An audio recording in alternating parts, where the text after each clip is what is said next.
15. Slugs and Snails. The house space is much changed, like it was shuttered up at Mem's soul leaving. I hear more whisperings within walls, and sometimes small squashed cries of hurt come up between floorboards. I think it is of memories of regret, what have snared and meshed with wood and brick. I also forget to feed with the whiff and the taste of death room, an echo of the times long past whispering, slithering about. Holly is with us early time as agreed before school and doctor's surgery opening. She has written down some begin words, and she helps Hoghead to learn and repeat of them. Good morning. May I speak to Dr. Taylor, please? This is Miss Plum for the number 1 River Street. I'm afraid I have to cancel your visit this morning, and so it does go on. I am full tremble at the prospect, as I never did the phone talk pastimes, but Holly sits in closeness and listens in at the ear of it. She does whisper reply words within my own ear, extreme clear. We did it, Jack, she says at phone down. Yes, Holly, I say in my pleased-up voice. You is one amazing full pig girl. The words is out of my hog mouth 1 second only, and the bell rings for our door. I look to Holly, and she does nod. It is postman. I do my window check for all to be quiet as Holly walks for the door. At my yes nod, she opens. There's some words, and she goes up steps on the pretend thing of Ma'am signing his card. All is done good. Street checked. Letter got. Door closed up in only a few minutes. But Holly remains stuck at the door. The letter does quiver in her hand. I move in closer for the light to show her face. It is lost of brightness. What? I do ask. Oh, Jack, nothing's going right. Miss Robson from the shop was just coming out of the wood with her dog as I closed the door. She saw me. This is not good. Miss Robson knows this is Hog House. Have a look, see if she's gone. I'm going to be late for school again. When I comes from checking up the road, Holly does have the special letter open, and I tell from her face it is not of Dad's sending. It's from some insurance company, Jack. It says your ma'am had a policy with him, and now she gets a dividend or something. They've got a check for her, £5,000, and she stops. The words pull at her breath. Oh no, they're sending someone here in person because I have to witness your ma'am's signature. That's all we need. Miss Robson, and now this. We could tell it's not wanted. I don't think it works like that. Nobody would turn down £5,000. They'll phone before they come, though, so that's something. I do not answer phone. That's probably best. Will Miss Robson tell of you, Holly? Ma'am only goes in the shop at weekends, but it's Thursday today, so that only gives us 2 days. Miss Robson right gossip, though, so she might tell someone else. Jack, why can't anything go right for us? It's not fair. We haven't done anything wrong. I'll just have to nip out of school at morning break and make up some story for Miss Robson, something that'll stop her gabbing.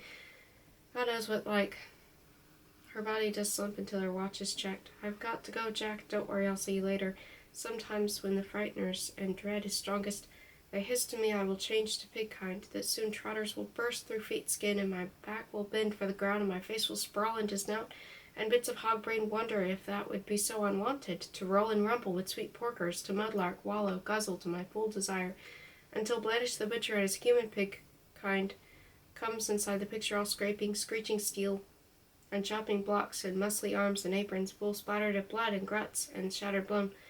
My sorrow thoughts on Holly and what I did bring upon her, with dead Ma'am and all that, do gather up and around me all the day hours, but I do make the frights keep back by thinking strong on Dad. Ma'am's body does already smell putridly, as cupboards never open does. It drifts down banisters wherever I go, like that awful reek of long past, leaning heavily on the now and future times. In each single car what stops nearby, I almost hear a gong clunking inside my stretched tight skin. With that and the whisperings, I quake I will come undone. The hollylock might give frights and tell of death what lies here. I hold nil blame upon Holly. I would understand much that her world is out there. It is where she must full time live and breathe. Hollylock does not come to the palace immediate after school, as is getting the usual, and I have dread it might become abandonment time. It is like I know the truth of aloneness. My pig is everything, yes, but human pigs come differing as my sort of beast, whether they or me like it. Once I had Dad, they only Mom, and later it was Holly to human-size my outlooks. If Holly will not come, if she gets scared off with the trepidations because of the body death, I stop the hoghead from this dread by doing extreme cleaning of Ma'am's room. I do put her body within the bath, all blanketed up and washed. I do my best at her preparations, that I fetch all sheets, towels, night clothing, socks, underpants into bin bags all knotted up tight. They will go to Farmer Cotton's rubbish burning pile. There is much dust, lots of dead insect creatures, sweetie wrappings at all quarters, but I do not stop until it gleams as every place. It will be a part in the rituals, what Holly told. This will cleanse. The sky does lose light, and Holly does not come, and the worryings come back at me with extra forcing. What if she will not ever come? What if Miss Robson did make bad gossip on her? These words do spin at me badly, and I need the sanctuary of pig space, extreme swift. If frighteners as not to see the gaps they could get within, Freya, and all is still in quietness after the upset of Mam's dying. They is so attended to mine and Holly's miseries and moods, as if we really is of pig flesh. When I do begin my up-down pacings to bash off the frighteners' spaces, they make sweet hummings for my comfort. Within my hog skull I make many repeats of Holly's name. I do not want her caught up in more dangers. I think extreme hard on the magic of pig relic stone, making the picture of it within the cortex space of my brain, and I set hopes that it will not abandon me to the outside world people. My hog head does throb madly, and there is burning all up on my shoulder places and deep hurt in my chest, pushing at me, and I think I must howl to be free from its crushing, and then, like it is stream time, I hear the small feet tip-tropping the pals down steps, bringing outside life to my space, which is good and bad. I want to snug her and swing her in the air, and the joy of her return, but I must not touch. I remember that from Dad. He was extreme about it. You mustn't forget that you're much stronger than others, Jack, he said. We can't play games like normal kids do, because in your excitement you might hurt someone. Best to keep your distance, Jack. Always keep your distance. I do as he told, even though my heart space does thunder. With the wanting to hug feelings, I keep distance always, but she does see within my hurts, and she is now pig-wise. What is it, Jack? You look awful. Are you hurt? I tell of the crushing, and her eyes do get extreme crackly. Where's the pain? Is it here? And she does place her hand below my chest space, where my heart does blam. I nod and do lay back into hay for resting. Holly fetches new water for me and holds it at my hog mouth and quivering hands. She is afeard for me, and I am extreme touched from this tender stuff. Maybe we should ring the doctor, Jack. Get someone to check you out, she says.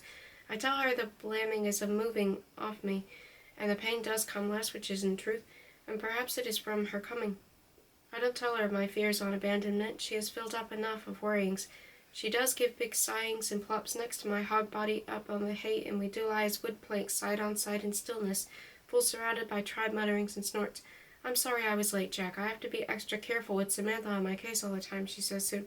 And I went home after school to have a shower and get my things. She holds up a boxy thing of red leather and makes grinning. I'm going to stay the whole night with the pigs. Firstly, I think on the good of it to me, for Holly, and every pig to be all in together, but slowly it does rattle in the hog skull how it should not be. The mams will come looking. They will gather others, and they will come. I tell of this to Holly, and she is in dumps. I thought we were friends, Jack, she said. I don't want to go home. I want to stay here. Then comes the talk of the mam. Our mam will squeeze inside their home, and I think I understand the gloomies. She leans in upon me in her sad time, and I wish to squash her into cheerfulness, but the fear of hurting is greater, so I do not. And we talk about this man, and I promise if he becomes a full torment to Holly, we will drive him off. What of Miss Robson? I asked then. I had a good idea for that. At lunchtime I went to the shop and asked if she had any jobs which needed doing, because I was getting points for a community medal by doing good deeds. She got me dusting shelves in her stockroom, and when I'd finished I just said really casual about how early she takes her dog out. Well, it took a few seconds to sink in, but hello, she got the message. Oh, that's what you were doing in Miss Plum's house then, getting more points, she said. So hopefully if she blabs about me at all, it'll just be what a good girl I am. We splat hands and eyes full amazed and extra time at the excellent brain system she has got. My pains and hurt do go far off with this talk for extra comforting. I play with my throwing voice and sing so extra soon Holly does get more smiles until she does see Mam's body brought down steps, all blanketed up and ready at the dark place by Pard's Wood pig exit. Why have you brought it down here, Jack? She gasps extreme sharp. Because my words about smelling bodies and whisperings and flies was all coming loads, and someone passing could see up suspicions in these flies, and you did say that Mam's body must be got away. Holly puts up an extreme serious face. You're right, Jack. It's going to be horrible very soon. Listen to this. She pulls at some paper within a pocket and reads of words she has put. Decomposition in the air is twice as fast when a body is under water. The decomposing tissues release green substances and gas, and the tongue may protrude. This is the breaking apart and seeping of it, like I seen at Pard's Wood of dead creatures. It is full of putridness and horror. What must get done, I say? It says a corpse can become a moving mass of maggots in 24 hours. 24 hours, Jack, that's tonight. I don't want to see that, Jack. I couldn't take it. Holly has an ashy shade at her face, and I do feel the vomity waves inside me also. We got to get rid of it, Jack. Ma'am, Holly. Why keep namming it? Because it isn't an it, Jack. Your ma'am's gone now. Look at the body. Feel it. I read all about it and thought about it till my head feels as if it will burst. It's just bones and meat now. I've checked it out and remember what your dad said about when all the soul leaves. Like the carcass at butcher's shop, I say, because I know of the truth in what she tells. I did see the death thing in the pig fields nearby, and in my own piglings I know what it is. It is not a good feeling, but it is truth. Ma'am is gone. Nothing lingers, which is true of her. Then Holly stares full at me in alertness. Another thought plan has come into her. This I know. Jack, she says, and inmost her voice does lurk extreme worry from outside times before full dark fall. My pig palace to be invaded by outside words and deeds. This is truth of what the fear fetches me. Like I see clear on time to come. Yes, I say with expectedness. You know when your dad worked for Blandish the butcher? Yes. Did he have his own butcher's tools? Yes, big knives, choppers, saws. Why, Holly? Did he leave them behind when he left? Clang it goes inside hogskin and skull, the butchering thing swarming into pig palace, the bilge, blood, swill, and slops of it all within this place. Jack, Holly's voice comes from foggy distance. Jack, like I slip off and away, tumbling in the frightener's space, which is unbounded with no exit place. I make huge efforts, like shake my hog head, slap the skull, and I make a clearing to come back and tell Holly Dad did leave the stuff, and I did keep them in clean shininess in expectance of his return. You know what I'm thinking, Jack, don't you? She asks, and I do the slow nod. It's the only way to be sure. If you chop the body up, and Jack, will the pigs eat it? Do they eat that sort of thing? They will eat, if I do ask, but I cannot do butchering things. Not here, not in Pig Palace. It would fetch much worry at them, and I would see the man within the butchering. Holly does not say one thing. Her face is still extreme pearly, as she is in deep anxious about the body and the maggots. I do drift into past places within to visit the stink and stench in the back place of Blanche the butcher's, red running blood, the slipperiness underfoot, and a memory slip of Dad telling they don't feel anything, Jack. They don't feel pain, not once they're dead. It's the before time, the knowledge that they are going to die. That's the bad time. But still I am not ready for choppers and saws within the palace, and I tell Holly I cannot do it.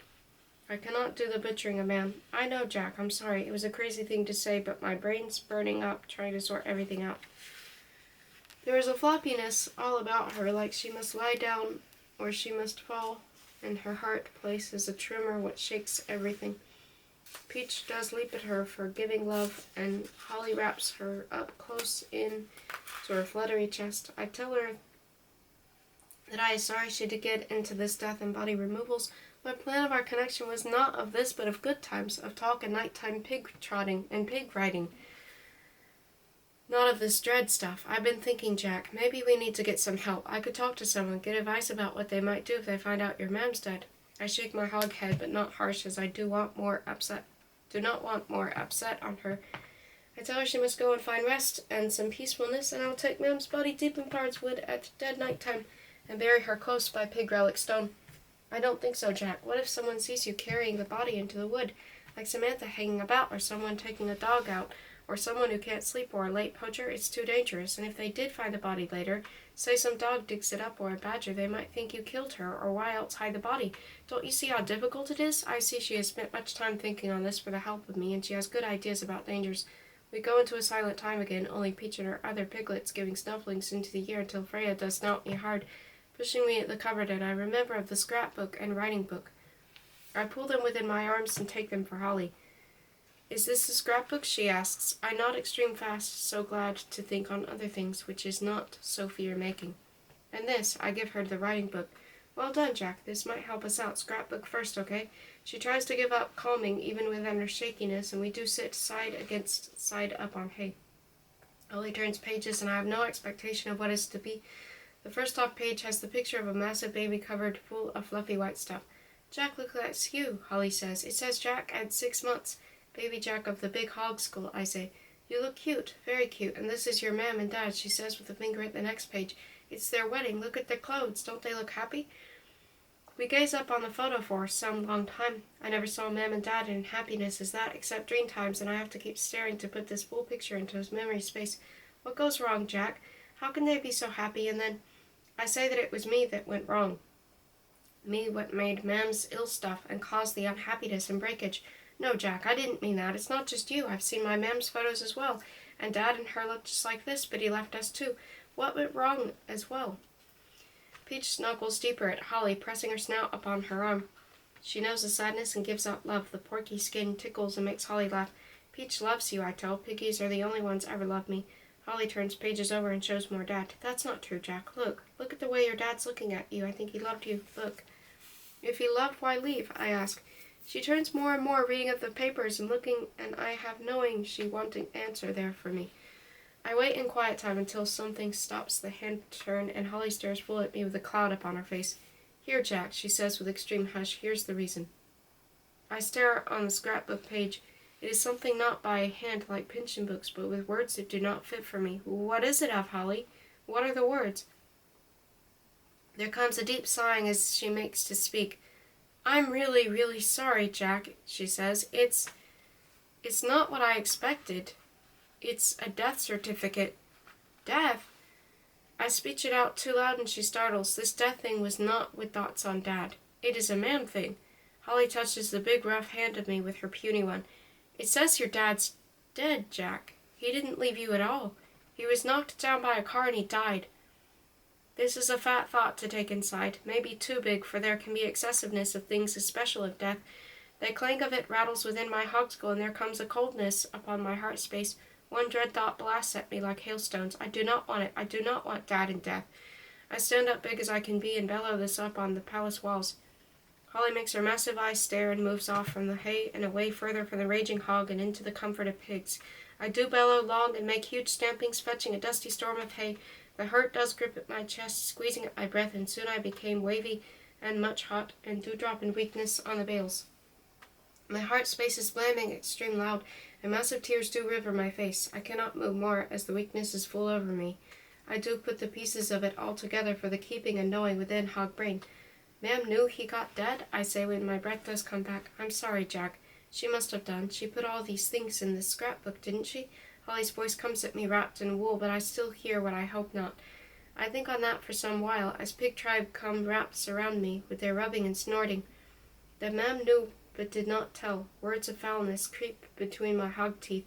They press for escape on the air, but I did not want them in Holly's space, these polluted sound shapes, and I clamp up my jaw and hold them within, and they do rattle hard at my teeth. Maybe she was trying to project you, Jack, Holly says, but she does not believe of that. Her voice tells it.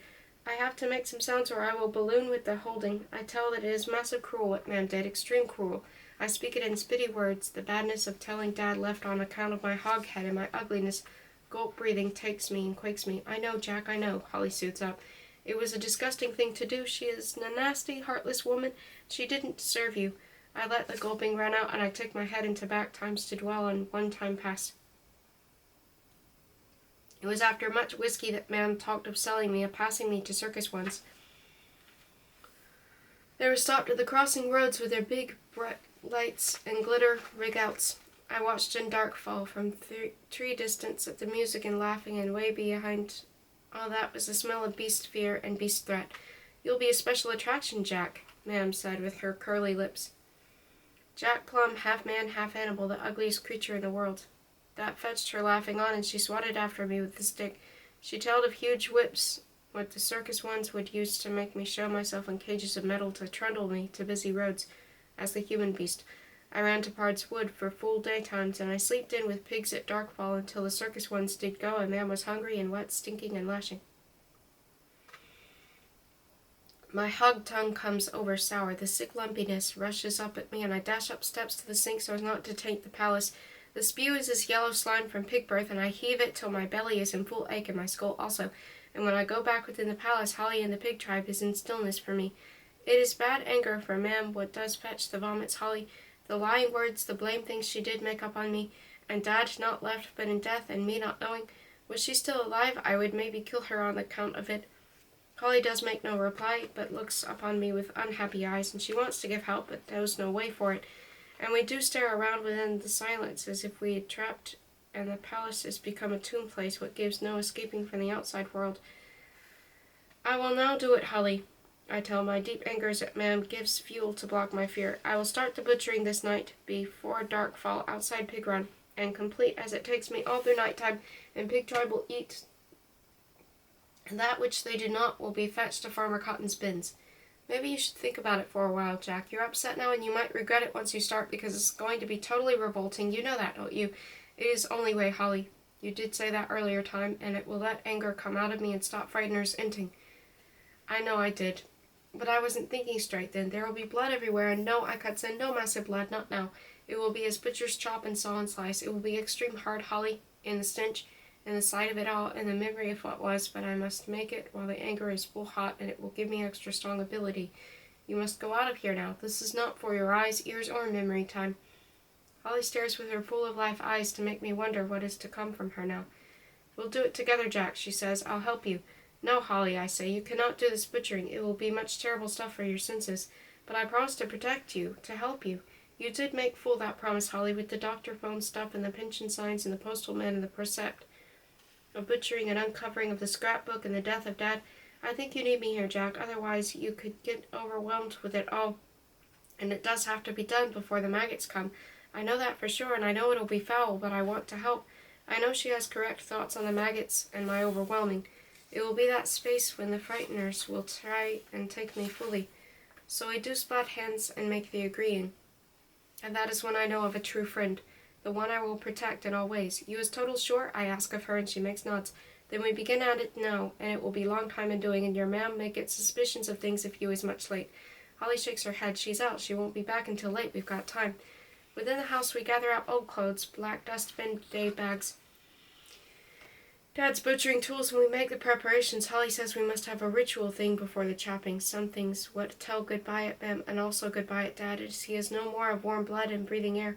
We find some candles to help with that. We drag the blanketed body of Mem up steps in the back room table for the butchering to keep full sight of the palace, and the Pig Tribe gather at the downstep space, all of them, full tribing, and Freya at lead space, all still full with knowing of butcher things. Holly gets a bit of vomiting puke at the sink, and she does look extreme faded. I tell that she may go from all this with no blame, but she will not make to move. You need me here, Jack. I know you do, she tells. Think only on the butchering thing, Holly, I say. There will be no spurty bloods, Dad told me of long times back on the chopping stuff. When they is dead some little while, there is no gushing bloods. It will be like making the chumpy chops. But of stench much will come. I give to her pig muscles potion, but has much eucalyptus within. Put the splodge under the nose space, and it does help. I see this at Blandish Butchers. Then Holly and me and we is ready, dressed up in our wrestling dustin bin bay bags, and with candles lighted, and Holly's face the white of milk pudding as she makes the beginning of the ritual thing. This is a sacrifice we are making for the souls of Mr. and Miss Plum, and to protect the soul within the body of Jack Plum. We ask for help to make it all go easily and without too much splattering and smell, she says, and then she does ask for the making of a pig song from my mouth, and my words is made. Maybe you could have got happy if not for the hog I was become, ma'am, but maybe you could not, and my horribleness is not full to blame for the poor thing you and Dad did become to each other. I cannot forgive the terrible lies you told on Dad's departure year upon year, making the blame on me. This is for your soul heart to live with in the beyond. Amen, Holly says. Amen, I say, and I give my throat a cough clearing before I sing. I saw a pig go flying by, heading for the Isle of Skye.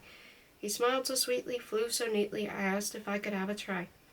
Fly, flying over the sea, a chunky pig piggying in me. Fly, flying over the sea, a chunky pig piggy in me. Will you keep singing while we do this? Holly says, and I do know it is for distraction of the horror what sits upon us. I tell I will try, and we do look up at the butchering charts what I found in among Dad's tools, and what shows places to cut and saw and chop on pigs and cows and sheep.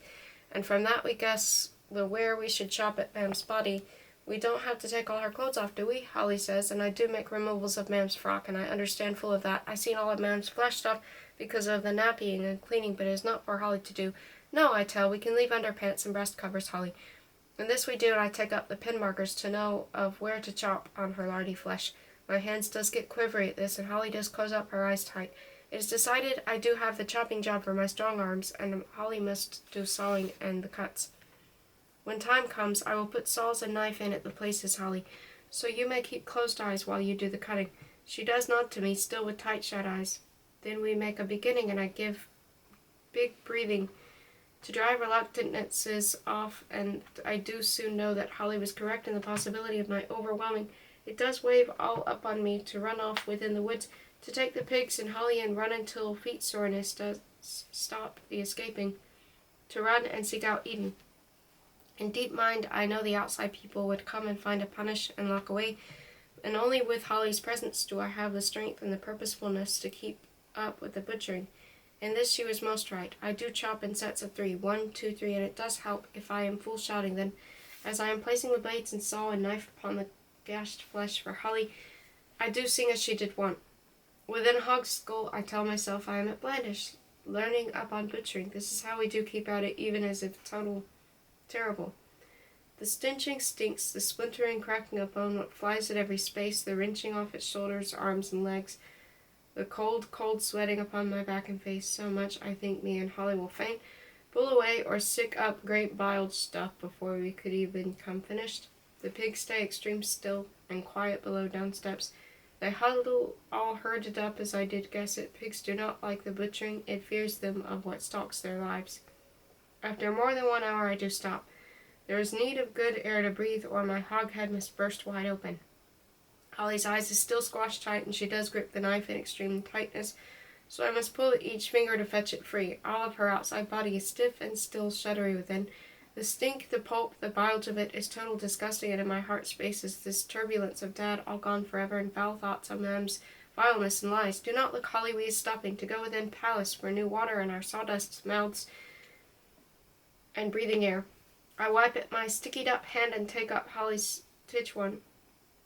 I will take you to down steps now, okay? Okay. Her voice comes tight as stretched elastic. At bottom down steps we do pause and take breath, and Holly opens her eyes at me. They are spilled of misery and tears, pictures and sounds which she'll never lose. I do make a reminder to myself that when we is done with this horror, I will tell her she can place those memories on back places within her brain space, so they do not keep harming. And then sudden, in that comfortless stillness, we do hear of Samantha's voice in the above ground from us. Holly, Holly, she calls up, and I have the fear she will bring human pig adults upon us, and I give up great gulpy sobs. Holly does suck in at air, and her eyes come starkish. I know you're here somewhere, Holly Lock, Samantha calls again. Shall I tell your ma'am you creep out of the house in the dark? Shall I tell you sometimes skip off school? Samantha's voice is full of anger stuff, and I have notice of hairs at my hog-head neck coming icy cold. Holly looks to me with total fear upon her, and I think she must cry out loud in her dread of it all. I put up my gory finger at my lips for stillness. I have no solutioning at this point. It is too much to balance up on the hog brain, on the top of butchering and death. Holly takes a place behind my hog back, and she is hiding from what might come upon us. As she does lean into me and grip at the dustbin bay bags, they do crackle and rip within her hands as she does let some massive sobs burst out. Her thick body next to mine is in full tremble as Samantha does call out another time. I'll be watching you, Holly. Me, Holly, and Pig Tribe wait down steps for many panting breath times, but there is no more to come of Samantha. I do sag as a wet sack on the scare of it, and then I do turn and make notice on Holly holding at her breath, with a blueness up on her lips. I lift her to my shoulders to rush the up steps, and at the sink she does get the choking, spluttering up spittle and slime. When I do let go of her for watering the sink out the slumps to the floor, her eyes total still and empty of life as she is drifting off in another far-off place, away from death and dread. Her titch hands is extreme cold, and I do stroke and blow my warm breaths at them until she begins the fast canine pant which tells she comes back slow within real space.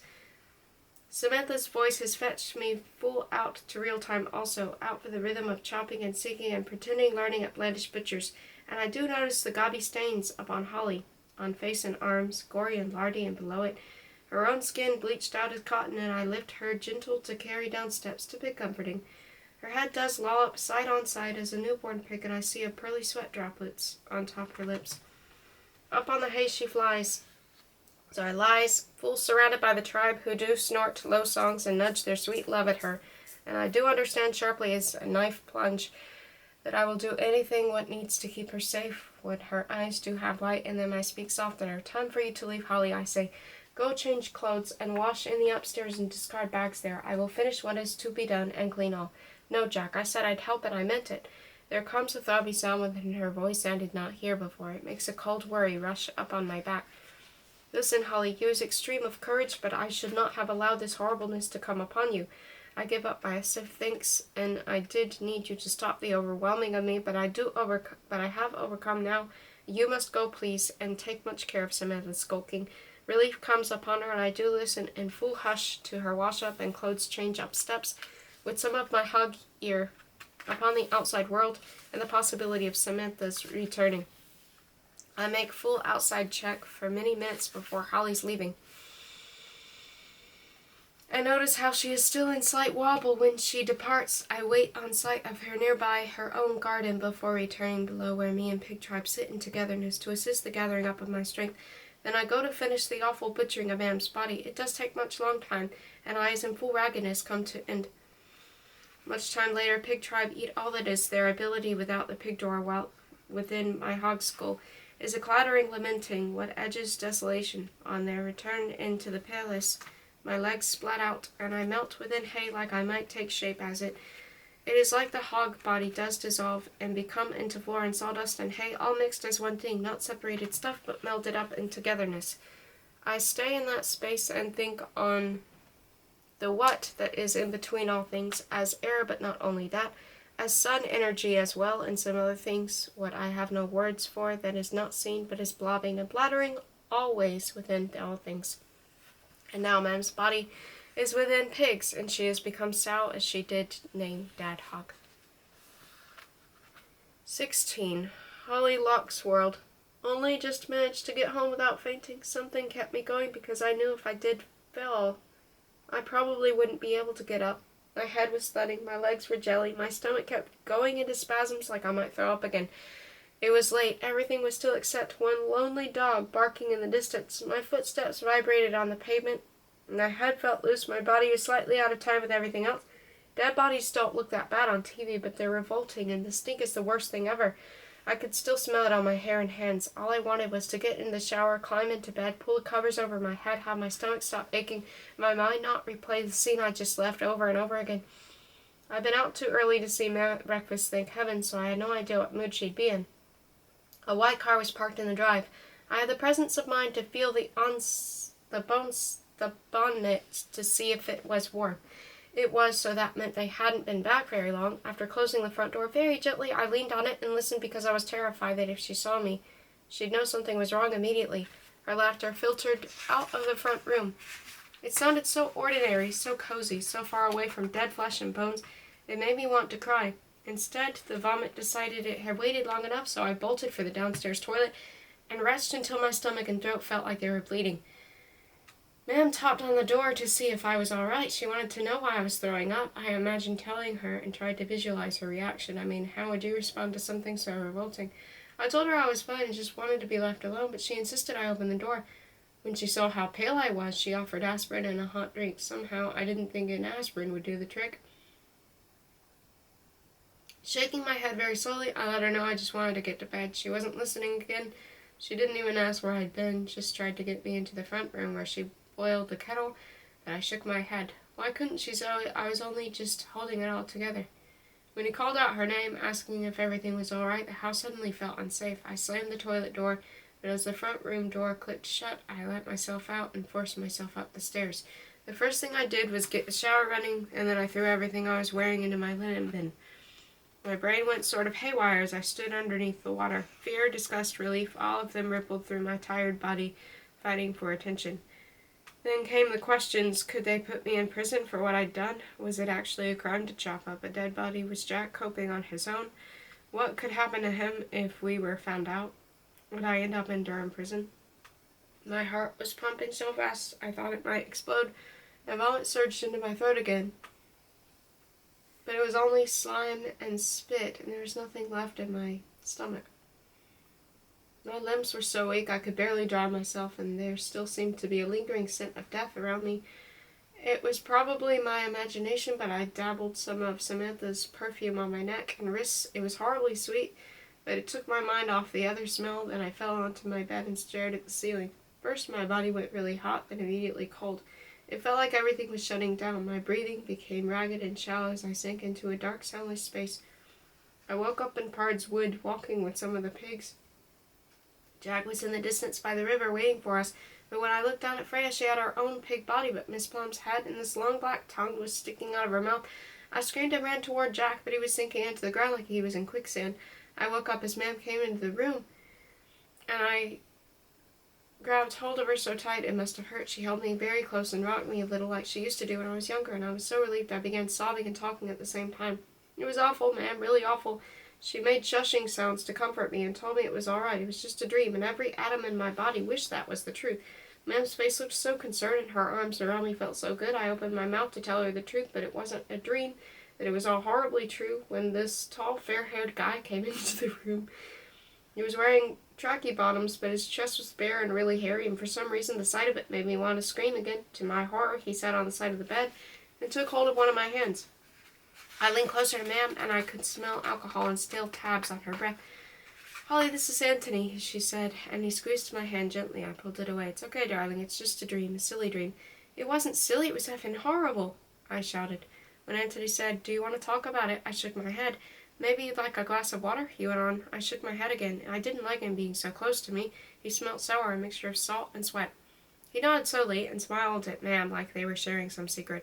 "Go away," I said, pulling the duvet over my head. And they did, but before long I could hear them through the wall, talking softly together for ages. I was too scared to sleep. The numbness had gone, but it had been replaced by restlessness. My head was so full of sharp words and ugly sounds which seemed to have a life of their own. At 3:30 I looked out of my bedroom window into the darkness and tried to imagine something soothing, but all I could conjure up was the slime and bones and the uncomfortable scents of Ma'am and Anthony whispering in the next room. In the morning I felt like I'd been through several cycles inside a washing machine. My body is full of jagged edges, and something very heavy seemed to be pressing down on my head. When I remembered I'd nearly blurted everything out to Ma'am the night before, a hot tremor surged through me. I went downstairs in my dressing gown, desperate for a drink, and Anthony was sitting at the breakfast table reading a newspaper. A tiny lump of vomit rose into my throat, making me cough. I got myself a glass of water and headed for the door. "Shall we try again, Holly?" Ma'am called after me. "This is Anthony." I ignored the hand he held out to me. "Holly," Ma'am said. "It's okay, Barbara." Anthony butted in with a little shake of his head, which I wasn't supposed to notice. "She's probably worrying about school." "No, I'm not," I said. It was good focusing on Anthony, feeling angry and pushed the sick feeling away. I couldn't believe how comfortable he looked sitting at our table in my chair. I didn't want some guy wandering around our house. I'd never be able to relax, and those little shared glances like I was the one who was in the way. I thought back to him walking into my bedroom, sitting on my bed, taking hold of my hand. It was outrageous. He was a stranger. It was one thing to go out with him. It was another thing altogether to give him free and total access to our home. "So what is on your mind, then?" he asked. "That's my business." The doorbell rang, and when I saw Samantha follow Ma'am back into the kitchen, I wished a hole would open up and swallow me. What with everything else I'd forgotten about her shouting in Jack's garden the night before, her eyes told me she hadn't. When Ma'am introduced Anthony, she did her standing on one leg Barbie doll routine. It was all unreal.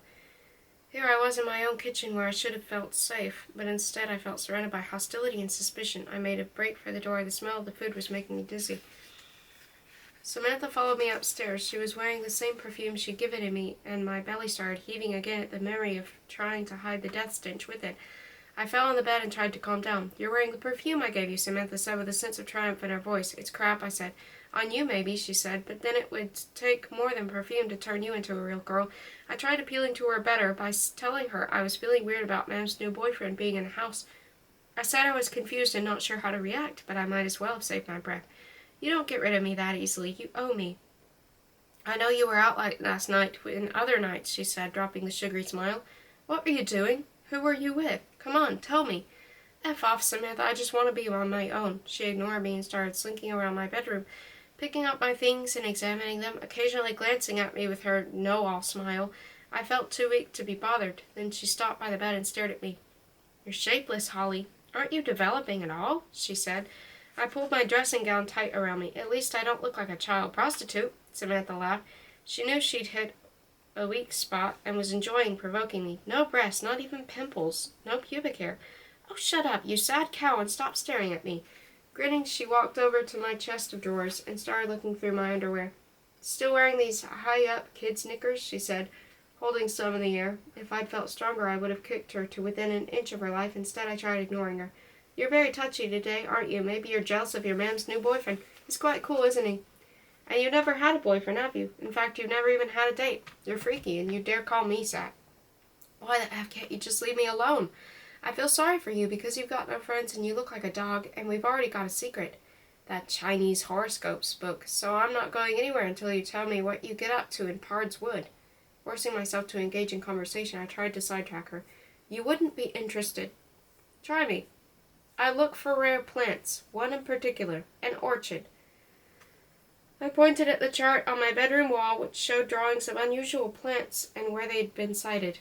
You can see them more easily at night. You're joking. When I shook my head, she gave a short laugh, which sounded like a sheep coughing. That really is pathetic. She walked over to my plant stand and irritably shoved some of the pots. I got off the bed and followed her. No matter how bad I felt, there was no way she was going to damage my plants. I rubbed the leaves of the lemon geranium and held my fingers up for her to smell. Isn't that amazing? I said. Samantha wrinkled her nose up. It's foul. I always knew you had no taste, Samantha, and that proves it. Now bugger off. I went back to my bed and lay down with my back to her, hoping she'd finally go. Instead, she sat down next to me and after a short while put her hand on my arm and said my name very softly. When I turned, her face had lost its sulkiness and taken on a haunted expression. It was like she was remembering something she'd rather forget. She seemed younger as well and more insecure than I'd ever seen her. Can I tell you something, Holly? Something really important and secret just between you and me? The last thing I wanted was more secrets. I could barely cope with the ones I'd got. Rolling off the bed, I made for the door. No, I said decisively. You can't. I don't want to know. Opening the door wide, I lowered my voice. Now please go and leave me alone. She looked as if she was about to cry, but I held my ground. You don't deserve a friend like me, she said. For a moment, I was struck by something in her voice. A sort of hopelessness, but it didn't last. You could never be certain when she was playing games. She loomed over me at the door. Okay, Miss Too Good to Be True, she said. So how would you like me to tell your ma'am about you slipping out of the house after dark? She wouldn't believe you. Wouldn't she? Well, what if I told you I covered up for you about that book, the one with Jack Plum's dad's name in it? Then she'd know you're a liar, wouldn't she? Samantha wouldn't let go.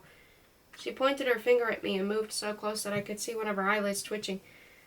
This has got something to do with Jack Plum, I know it, she said. I don't believe all that garbage about plants. You might as well let me in on it, Holly, because I'm going to keep watch on you, and the next time I know you're out in the dark, I'll go straight to your man.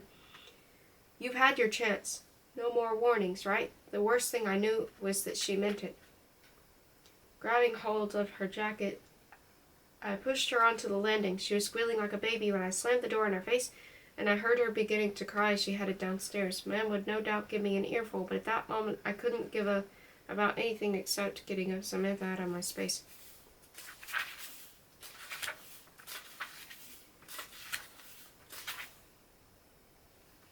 "17. Troubles with Samantha. The pigs eat up extreme much of Ma'am's body as much as their ability for the ritual and for me. The rest I hided among the dross and dribble of Farmer Cotton's bins, which is taken away for destruction this next daytime. It certain was a messy goodbye to this world for Ma'am, and I felt extra glad Holly was aside me for some of that time. She is brave and true of the heart. That absent soul smell within the butchering was full of dead times and foulness, and I made the up windows well open the full tide time, and I changed all the hay in the palace and watered down everything what was tainted. There is still strangeness upon the house, and the whisperings and cries are fainted away and quietness has come, but in among it is feelings of big worries about people in the outside world trying to get in at us. It says to me, this feeling, how they must discover about the death events, and me and Holly and the pigs, and then up they will come with shouts and hammers and their disgustful looks. Those outside world people do always find things out. I have thought in me to block the house entrance to the palace. It is growing thought. I have the electric down here and water so could fetch cooker and fridge. My clothes do by hand washing, and I would get heat things down and bed, so I live only within the palace. That could become the safe way. In dream time I see Dad lots now, scrapbook pictures, gave full reminder of all his face and body. My dream thoughts still dwell that he will come one day and fetch me to the after place with him. I sleep next to Dad's writing book, and that maybe helps the dream times with him. I notice that dream and memory time of Dad is with sun. Always shiny sun and patterns of shadows around. This thinking on shadows gives the memory of time past when I did worry sometime at my own shadow, like it could be an unspeaking twin, what sometime did hide and sometime not, but ever was there. I have memory of naming that shadow, and it was Nuss, for the opposite way of sun. And when Nuss was to be seen, I made pretend with him of talk and song and the questions with answers, and it was a brotherly sort of time. Best of it all was to talk of Mam and with her stick and bad words, and Nuss would be in sympathies. And when Dad went, I never did speak at Nuss again. Holly is upset and trouble when she comes after the school. It is the death and butchering and Samantha thing what is nipping at her. It is much burdens for her youngness, and I have the wish of wanting to remove it all up from her. I've been feeling really sick all day, Jack. How have you been? Getting on with stuff, Holly? Efforting to dwell upon other things, not smell and death. Fears of them fetching me for locking up is much great for me. I worry of my pigs and you, that is greater also. When I woke this morning, just for the first few seconds, I thought I dreamed it all. And I remember now all the time it was actually happening. I was in a sort of daze, set back a bit, like I was watching myself instead of being myself. Does that make any sense? Yes, Holly, yes. It's there in the brain cortex. That way of, like, slipping. It's like protection stuff, so horrible things can be dealt with. Human pigs' brains is clever things, and you did this all for me and for pigs, and that is so extra brave. It was not for you, it was for us, and I am full grateful and full admiring of the courage. Did the pigs? It is all done and completed, Holly, and in our past times now. You must put the pictures and smells and sounds of it all onto a far shelf back within the brain. How can I do that? I make explanation to her on how to think on the brain as if it lives within a big room what has much cupboards and shelvings and boxes. And the job is to make selection of one box or shelf in a far place to put away all worrying thoughts and remembrances, that a memory label is stuck on this place that is of past times and only to be opened up when it is of special choice. This talk did seem of some help, and Holly did lie with Pete for cuddles up on new hay. She stared into herself for some time and gave up small sighs, and then once did make more vomit into the nearby bucket. I cleaned it all away and opened up pig door for some minutes of true air, and then Holly closed her eyes and got rested. I did wipe the hot head with clean towels and water and watch of her stirrings and snufflings just like a piglet, and later Peach did look at her neck and softness and comfort, and Holly waked some little way better. I gave her water for flushing out the stomach. Samantha's like a flaming bloodhound, Jack, she said then. She sniffs around everywhere. She's really doing my head in. What can we do? She won't stop until she thinks she knows what I'm up to, and I don't ever want her to come into the palace. It would be ruined if she came. What can we do, Jack? We have to do something. It makes pain to see Holly as this, so I torture my hog skull to dig out solution stuff, because she has done planning things for me, and I want to get back some same things. And it comes into me slow, and it talks almost in replica of Dad's voice one possible way, and when I tell Holly I have this idea, her face stops the creasing and takes up hopeful. What is it? She asks. It is of the outside nighttime wanderings, I say. You might fetch Samantha to the pigs in their plodging time, and maybe she will ride up on Freya. She is not pig girl as you, so she could come fed up soonest, and then stop the pestering of you. Would that be a satisfactory to her? I'm sure it would, but I don't want her anywhere near the pigs. You don't understand what she can be like. Some fright signs upon my neck do tell me that Holly may be in correctness, but no other solutioning will come at me. I ask if Samantha will do the watching and follow as she did make foot. I wouldn't put anything past her, Jack. She likes getting her own way, and she can't bear the fact that I'm involved in something she's excluded from. I make explanation to Holly that we will get extra danger if Samantha makes discovery of the palace in her watchings. If she does observe at all times, it could be possible for her to see Holly on visitings, and she will know of the entry within the garden, and this would bring terrible dangers. Then I tell that the fetching of Samantha to night trotting time could become the way for protecting the palace, maybe. So that if we do give her the one thing, what is nighttime trottings, she maybe would not do the regular watchings. Holly thinks on this for much time, and I do notice the twists and turns of her eyes and mouth until she reaches the time to speak. Would you do that, Jack? Let her ride Freya? It's such a special thing to give to someone, and Samantha just doesn't deserve it. I let Holly know it is not given up to Samantha, but for Holly, and that makes the working of it. So we do give, and we do get back, but she does still and makes looks of uncertainness, and I do have to say we has got much choices. Samantha must be stopped in her dangerous watchings, and I cannot think on another solution. I throws it to Holly that if we do not offer pig riding, then she does have to find suggestions. After some long thoughts and pacings on this that way possibilities, she makes agreement on it, even though not her or me are full content.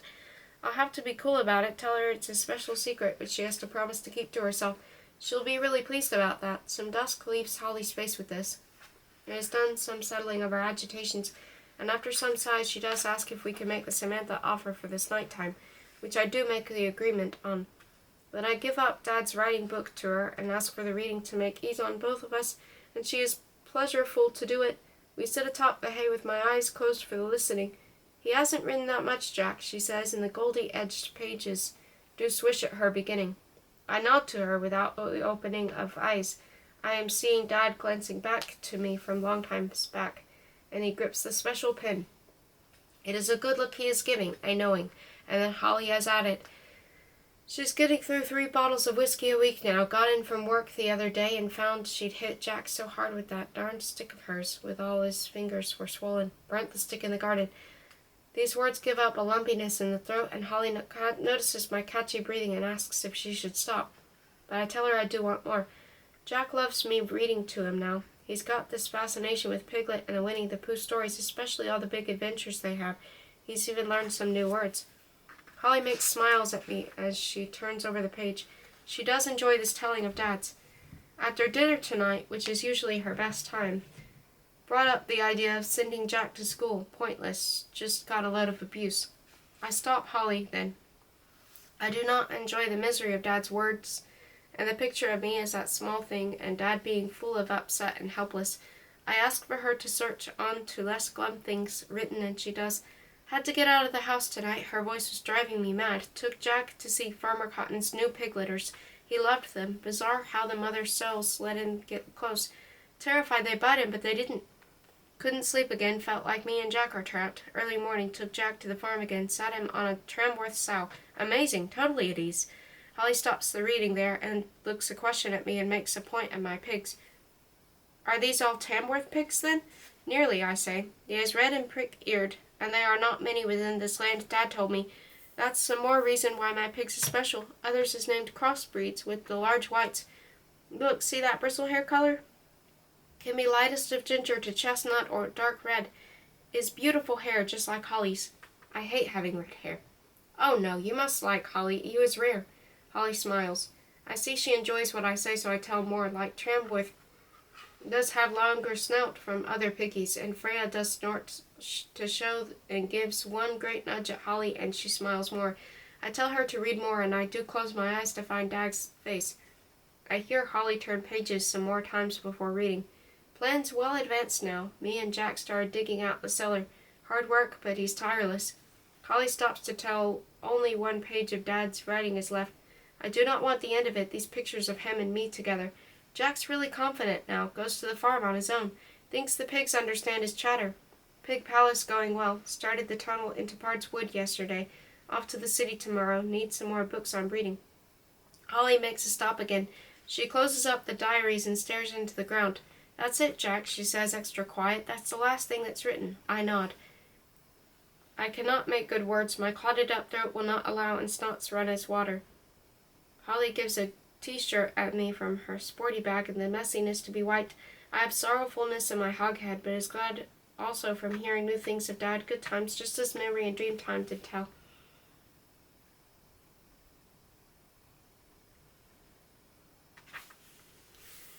Was that end time, Holly, before death? I ask. Holly nods extreme slow. Yes, I think so, Jack. The death certificate is for the next day. Are you all right? I pretend okay. I am not much talk for just now, and we agree the meeting time for Pard's Wood and outside lodging and the bringing of Samantha. After times when Holly is gone, I lie full on the hay and make some extra crying stuff, and the pigs rock in gentle ways with soft snoring. I remember back on all times I can conjure of me and Dad, and I know I had a special times and extreme good Dad which showed me things on pigs and digging and building and telling time and some words and gave me extra deep loving. Now Mamma's departed, I think on the ifs. If Dad had stayed living. If I had gone schooling. Every if I can provoke from memory. But far in depths of my hog-brain cortex, I absorb that if as nothing, as cobweb and as unpossible dreams. Mam did live in the if place, and that was like jail for her, so I will not take that into me. It is well to dwell in the inspiring things sometimes, and it is well to have planning, but not to live in past places where you could get horrible stuck. To fetch resting, I think on pig inns recalming. It is said of Quinling, what made first human pig bonding long time back. Maybe he had not, then pigs would not get butchered. The reckoning of this was, coming full aware of pig cleverness, human pig kind did have reason to slaughter. This is as if some tribe persons did to eat of their strong enemy people and take within their strengths. And it is also reasoned to keep pigs in a down place cast away of no acknowledgement. The human pig does have a need to be taught most of all creatures, and will consume up in various many ways, any that will make challenge, but it be true legend or not, Quinling did make his bond with the monk-men, and we cannot go back from those eventings.